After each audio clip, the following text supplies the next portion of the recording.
Okie doke. Newest, latest, greatest project we're working on. I just got the rear end housing back. It's been narrowed so I can run the set of billet specialties wheels I have without having to buy a new set. That's great. So yeah, this is the old 456 setup with the spool. The reason I have it sitting here on the bench is just to show the difference. Obviously a 456 4 series spool. That may actually be a 3 series spool with a thick gear. You can see the difference. This is a thin gear, thick gear. And there's a chart out there on the internet that will tell you, based on your dimension from like the bearing shoulder to the face, what that distance is. Tells you whether you have a 2 series carrier, 3 series, 4 series, whatever. You can look that up. This carrier I have right here happens to be a 4 series carrier. So I'll be using that with this 373 thin gear. And I put this up here just as a mock-up so you can kind of see that we are in the same general vicinity. This thing's way off if you're off on series. Like if I had a thick 373 gear on here, it would be taller than this one significantly. So just as a double check. One other thing I have to do to this carrier before I start putting everything together is I have to change the spring in the preload pack. You can see how much thicker those springs are than the stock ones. These are a 400-pound Yukon set. The factory ones probably in the 200-pound range when they're new, and after they're 20 plus years old, they're pretty weak. Good idea to replace them. You can get an 800-pound set. I have an 800-pound set in the Nova over here that I did for my mom, and I'll tell you, it will clunk. Like when you take a corner or a 90-degree turn, you will feel a little clunk in that posi carrier whenever those springs are releasing and grabbing. So if you don't want to feel that, don't go with the 800s, go with the 400s. 400s drive pretty much just like a stock one. You don't really ever notice any chatter. All that is the clutch packs sticking under that increased preload. So anyway, I'm gonna kind of run through this, just how I do it, how I set one up. A lot of people out there will tell me, no, you're doing it wrong. Don't tell people that. It's bad information. Whatever. Make a video, tell them the way to do it, the way you do it. So anyway, let's get to it. I always use a solid sleeve on the pinion. And this is obviously the one out of the old setup, so whoever did this before did the same thing. I don't like all the shrapnel that I see that has gone through this thing on the previous setup, so it's the one piece I don't have yet.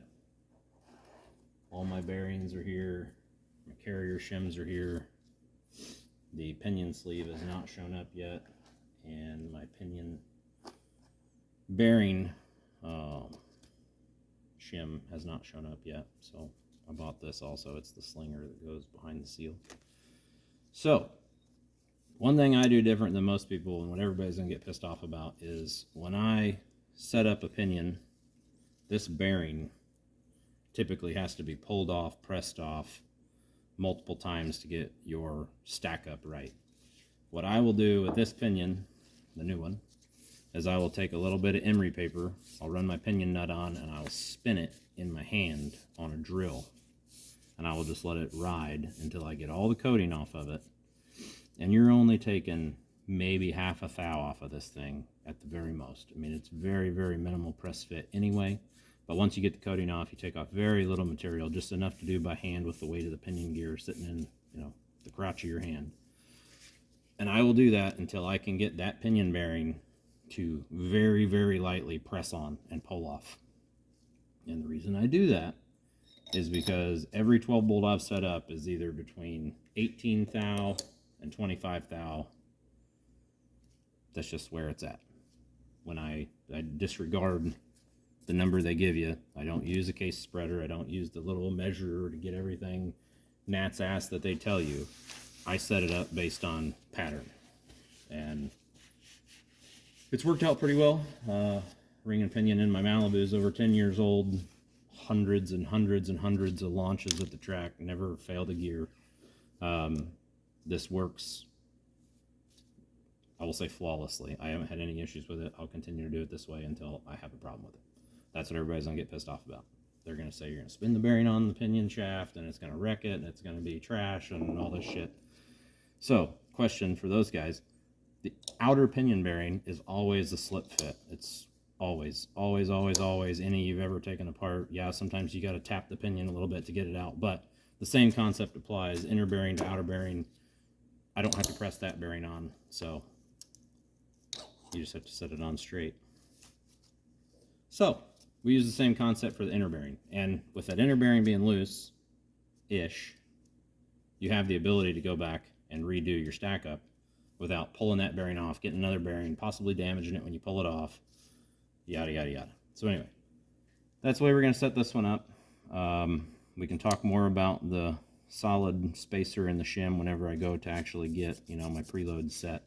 I can explain that a little bit better when I can show you when it's all in the car. But a couple of things you will have to have if you want to set one up yourself. You got to have 1/4 inch drive, inch-pound torque wrench. That's required. You can't do it without it. Can't do it right. I got my Bubba Wallace right there, so I call that Bubba Wallace because I smacked the shit out of it. Race driver. There you go, Bubba. So anyway, you got to have one of those. Works great trying to set the races in the housing. One other little tip: you can, if you want to, shim under the races in the housing versus under the bearings on the pinion shaft. I don't do it that way, but you can do it that way. It takes a special shim you got to get, but you can shim races in the housing versus bearings on the pinion shaft. So however you want to do it, I always do it under the bearing. That's how I prefer it. That works out great. So yeah, I will get the new pinion set up. Like when I come to you in the next video, the new pinion will be set up, bearings on it. Once I get that in the car, I will torque the nut down in, you know, stages. Go 50 pounds. It'll probably still be loose in and out. 100 pounds. Once I start to get it to tighten up, then I'll know if I need to go larger on my sleeve or shorter on my sleeve by changing the shims. And I always torque it to, like on a 12 bolt, it'd be 200 pounds. And I do that without a pinion seal in, so that way I know once I put everything back together, I get my preload right on my pinion at 200 pounds, then I put my seal in, everything goes together, I'm right back where I was on the pinion bearings, and I don't have that seal preload fighting me, masking bearing preload. You know, the seal is always going to add some additional preload. So, just a couple tips when you're setting one up. A couple other things. Carrier preload. So your pinion bearings need to be between 15 and 20 inch-pounds on a new set of bearings. And when you add a carrier to it, if the carrier bearings are properly preloaded, it'll add another 10 inch-pounds. So full load 30 inch-pounds with the carrier and the pinion bearings, that's it. No seal. 30 inch-pounds is new bearing spec. And the way I start getting my carrier preload right is I will pop the carrier up in there, and I have the old shims out of the rear end when I took it apart. I will start there for my shim amount, and I will shim the left side of the carrier just to shove the gear over into the pinion. Say I want 10 thousandths of backlash. It's going to be a street car. I want 10 thousandths. I will shim this until I have about 5 thousandths backlash. I will shove the carrier over, and then I will shim the other side till I get that 10 inch-pounds of preload. Then I will double check my backlash. And if I increase my backlash too much, like say my backlash goes from 5 thou to 12 thou, I know I need to add more shim to the left side to shove the ring back over into the pinion more. So you take 2 out of this side, put 2 in this side, that shifts the carrier over, and your preload should remain about the same. So you just got to check it. That's where the 1/4 inch torque wrench comes in. and setting it up without a seal is critical. So you have your torque value, you know your pinion's right, you chase the carrier around a little bit till you get preloads right, then you check pattern. And I will show you how to do all this as I go. Once I get this in the car, I'm going to do it in the car instead of putting it up here on the bench. It would probably be easier to video on the bench, but in my opinion, doing it in the car is probably more realistic to most people. That's where they're going to be laying on your back trying to, you know, get it set right. So that's the way I'm going to video this one. Better footage or not, I don't really care. I'm going to video it that way because that's most likely the way you're going to be doing it. So yeah, that's the initial breakdown on the 12-bolt setup. And when I come back, I'll have the new preload pack in here. One tip when you guys go to put this in, zip tie it down. Like I'll put it in my vise with a rag around it and I'll smash it down as best I can. I'll zip tie it up in the middle and then I will just start tapping it in. You got to keep your clutch packs held up so they don't get crunched with your spiders. You got to make sure those stay in the same spot and you don't lose one of your clutches, because you can destroy a clutch pretty easy if you let it drop down. So I'll zip tie that together. I'll put that in there. That has to happen before the gear goes on, because it won't come out otherwise. It won't clear the face of the gear with that plate. So that's what I'm going to do right now. And yeah, the next video might be a week or so, maybe a couple weeks, because it's deer season. And I'm not hunting tonight, but it will be tomorrow and for like the next 8 days. So next time I see you, we'll have this thing ready to go, new bearings on it. These are the old bearings. One little tip here while I got you. Some people would say that bearing is probably okay to use.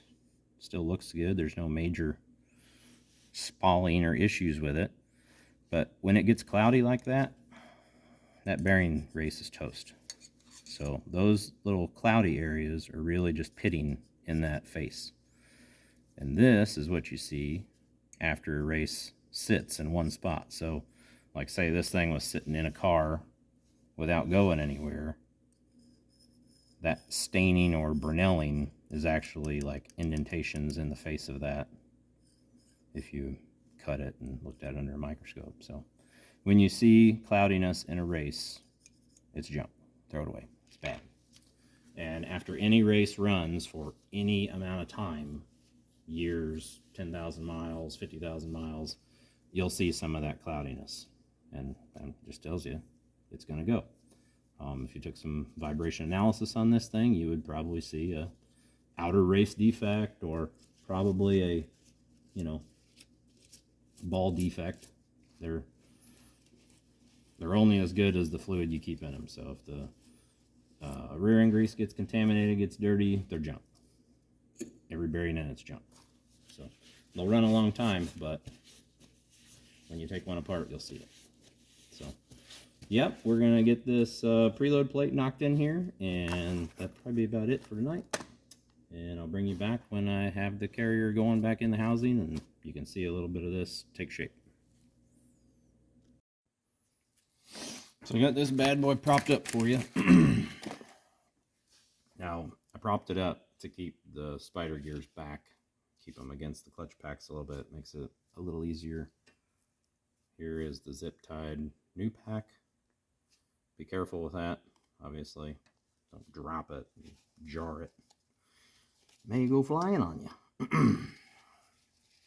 And these things do still have a pretty good amount of juice to them. They're not completely dead yet, but you just gotta gently work it out of there, and you know it's gonna want to pop on you as soon as it releases.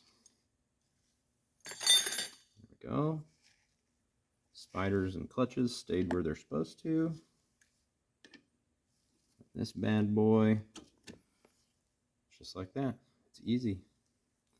And all I do is I just get it pressed in there enough to feel like it's got them where they need to be, and then I will snip those ties off. You can pound on it and just drive the ties back to this shoulder and cut them off, but I don't like to beat on it anymore. I have to. So I'm gonna snip those ties off. Gotta go get a pair of snips, and I'll slide that baby right down in place.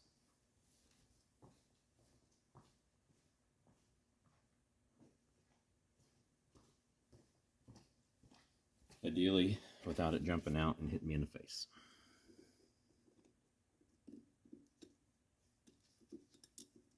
Always good to have a plan, right?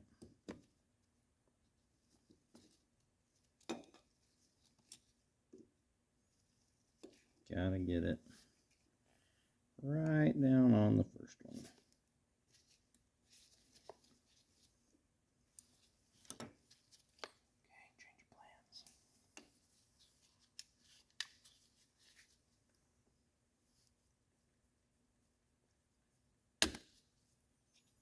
Snip.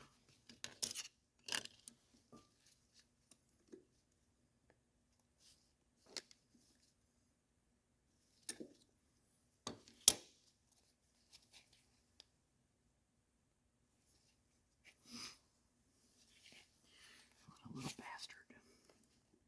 That's the way it always works on a video. Fights you the whole way. Okay. First one off. I still have my gears pretty well captured, so I'll go ahead and take the second one off.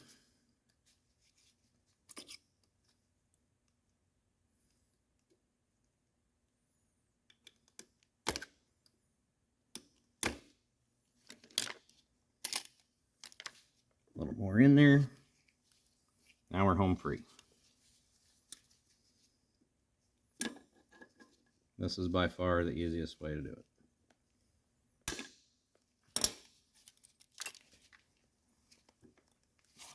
There you go. She's in. If you do have to tap on it a little bit, I recommend one of these bad boys. There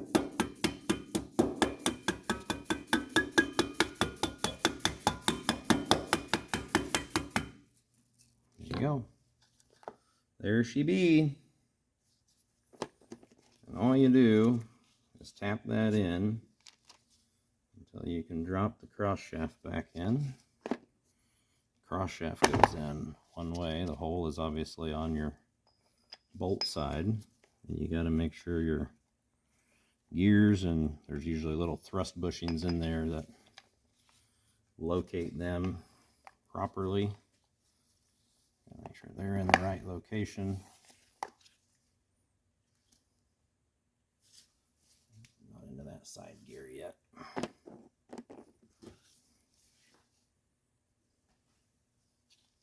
little bit too far down. There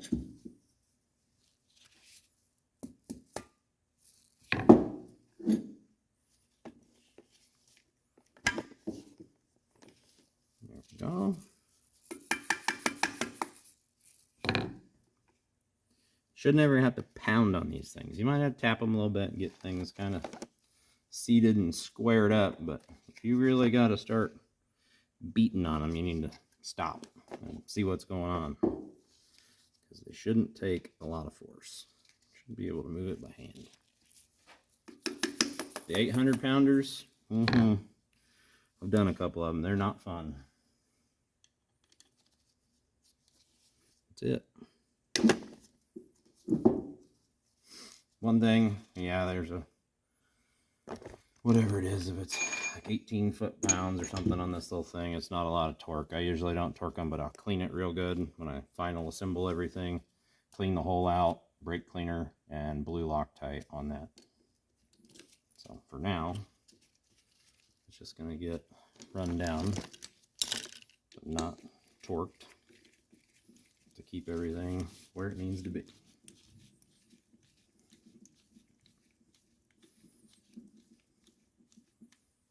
Yep. Perfect.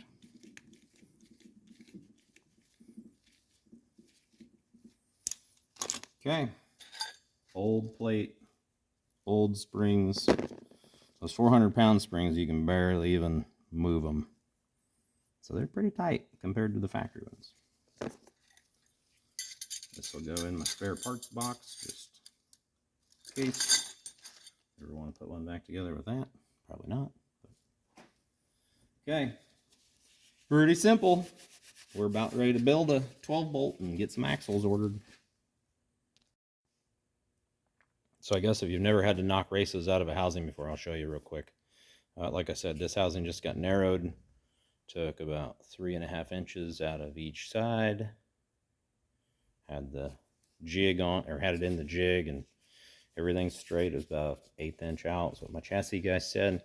The reason we're redoing this is when I took it apart to change the brakes from the drums to the discs, that's what I found.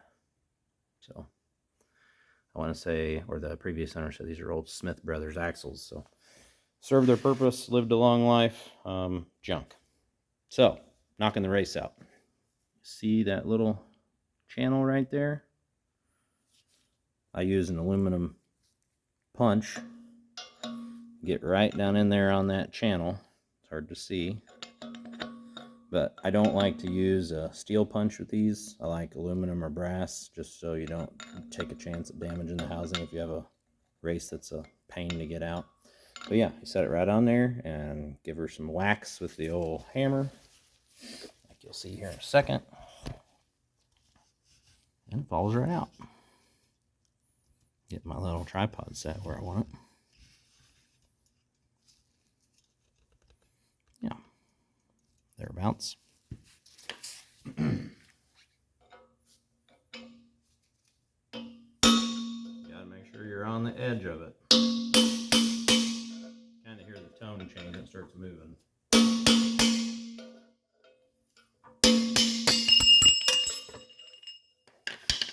And for the other one, it's just the other way. So drive it out that way, but I already did it.